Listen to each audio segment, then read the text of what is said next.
bago kong mouse.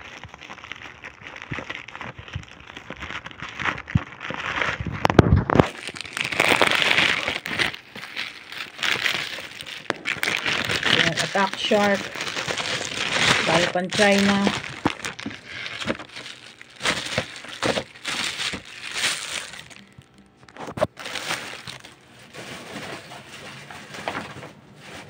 Yung rack bulus ko kasi sira na yung dangle. So ito, tignan natin. Nasa 1.6 to, 1.8. Yung link lalagay ko na lang dyan.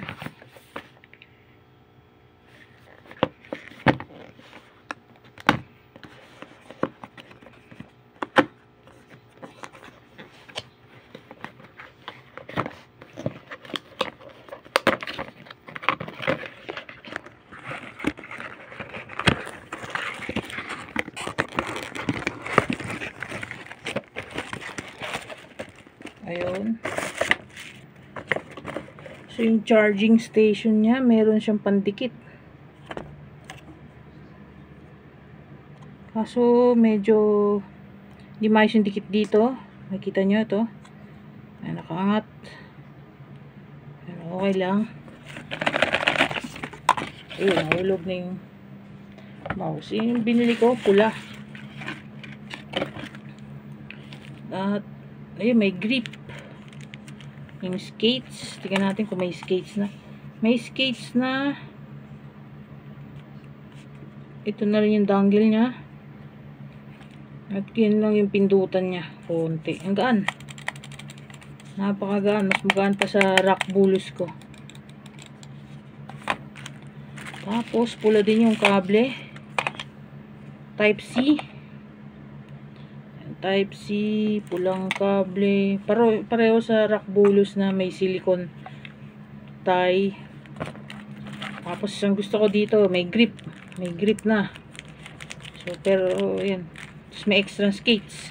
Kasi yung skates niya, hindi siya glass. Hindi siya ata glass skates.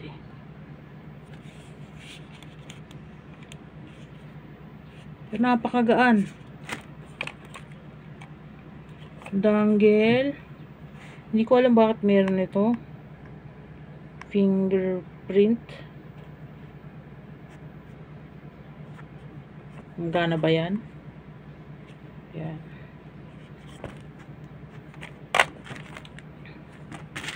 So, maganda. Masaya ako dito. Sa mouse na to. Hindi siya nag-kick-click kasi laki ng kamay ko. Medyo malaking tawa ko.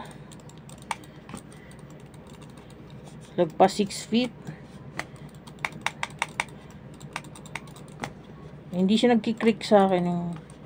Naalala ko yung Logitech ko na G102. Pag kinigrip ko, nagkiklik siya yung kung ano nung noise niya. White nga lang to.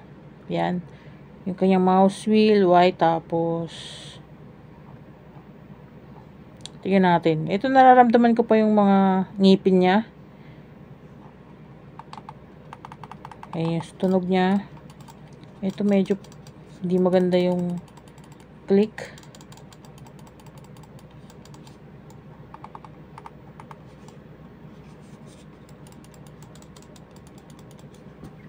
Wala siyang, hindi ko alam kung may RGB siya. Pero papailawin naman natin. Ipa-plug natin. So, testing na natin. Ito na yung mouse. Kinabit ko yung stickers, ang grip.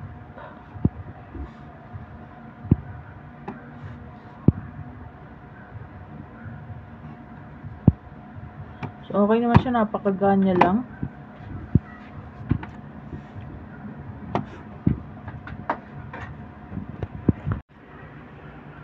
So, meron mas mura yung X11. Kesa dito, X6. Attack Shark.